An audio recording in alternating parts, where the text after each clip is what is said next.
માંગરોળ તાલુકાના જૂના કોટડા ગામે જિલ્લા મહિલા અને બાળ અધિકારીની કચેરી જૂનાગઢ તથા આગાખાન સંસ્થાના સંયુક્ત ઉપક્રમે બેટી બચાવો બેટી પઢાઓ અભિયાન અંતર્ગત બાલિકા પંચાયત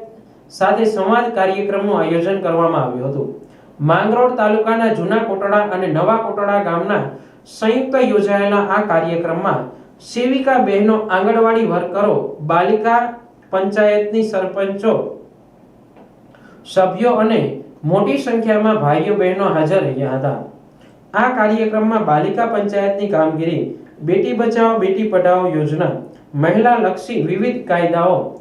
બાલિકા પંચાયત થકી દીકરીઓનો સર્વાંગી વિકાસ થાય અને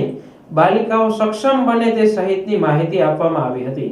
ખાસ કરીને આ કાર્યક્રમ થકી ગ્રામ પંચાયતના સભ્યો સદસ્યોને પણ આ અભિયાનની જાણકારી મળે તેવા ઉદ્દેશ્ય સાથે આ કાર્યક્રમ યોજવામાં આવ્યો હતો। આજ રોજ અમે માંગરોળ તાલુકાના નવા અને જૂના કોટડા ગામ સંયુક્ત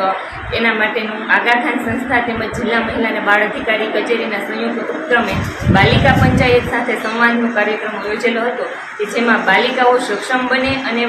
ખાસ કરીને ઉદ્દેશ્ય એ હતો કે ગ્રામ પંચાયતના સભ્યો અને સદસ્યોને પણ જાણ રહે કે બાલિકા પંચાયતનો આવો કોન્સેપ્ટ છે અને કોઈ પણ ગામમાં નવું કે જૂનું કામ કરવામાં આવે ત્યારે બાલિકા પંચાયતને સાથે સાંકળી અને કામ કરવામાં આવે, જેથી કરીને મહિલા અને બાલિકા પંચાયતના જે ગ્રામ્ય સ્તરે પ્રશ્નો રહેલા છે તે બાલિકા પોતે રજૂ કરે અને મહિલાઓ સક્ષમ બને।